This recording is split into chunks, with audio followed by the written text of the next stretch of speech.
আজকে আমি রান্না করব গরুর মাথার ভুনা। প্রথমে মাথাগুলো সুন্দর করে গরম পানি দিয়ে সুন্দর করে ধুয়ে নিলাম। তারপরে একটা পাত্রের মধ্যে দিয়ে দিলাম সরিষার তেল, সাথে দিলাম গরম মশলা, দারুচিনি, সাদা এলাচ, কালো এলাচ, তেজপাতা সুন্দর করে দিয়ে ভাজবো। ভাজা হয়ে গেলে এখানে দিয়ে দিব পেঁয়াজ। পেঁয়াজটা দিয়ে সুন্দর করে লাল লাল করে ভেজে নেব।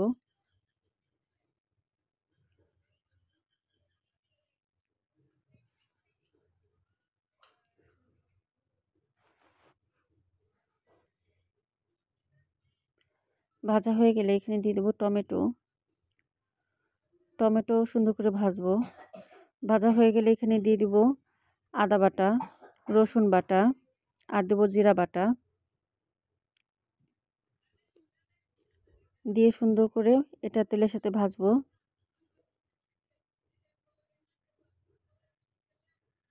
ভাজা হয়ে গেলে এখানে দিব হলুদের গুঁড়ো, মরিচের গুঁড়ো আর ধনিয়ার গুঁড়ো। দিয়ে সুন্দর করে কষাতে থাকবো।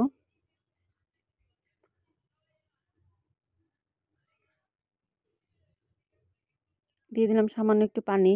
পানি দিয়ে কষাবো। কষানো হয়ে গেলে এখানে মাংসগুলো দিয়ে দিব। মাংসগুলো আবার কষাবো।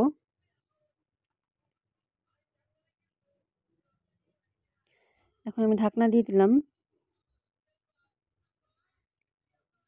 এই যে দেখুন, কষানো হয়ে গেছে। লবণ দিতে ভুলে গিয়েছিলাম, তাই লবণ দিয়ে দিলাম। তারপর আবার পানি দিয়ে আবার কিছুক্ষণ কষাতে থাকবো।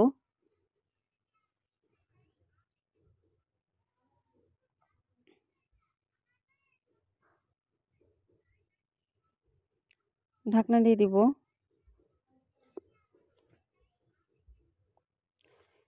এই যে দেখুন, তেল উঠে পড়েছে, আমার কষানো হয়ে গেছে।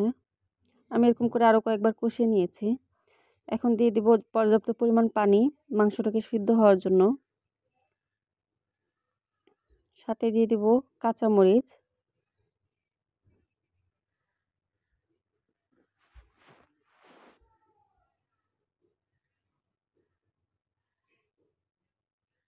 এখন ঢাকনা দিয়ে দিব।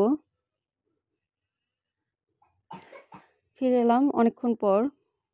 এই যে দেখুন, পানি শুকিয়ে এসেছে। এখন দিয়ে দিব এখানে গরম মশলার গুঁড়ো।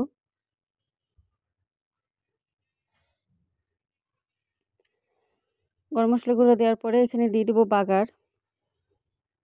একটা কড়াইতে দিলাম সরিষার তেল, সাথে শুকনো মরিচ, পেঁয়াজ, রসুন একসাথে দিয়ে সুন্দর করে ভাজবো।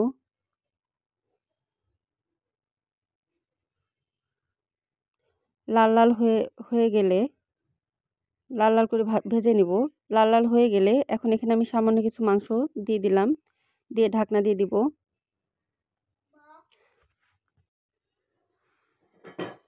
তারপরে আবার সবগুলো মাংসর সাথে মিশিয়ে দিলাম।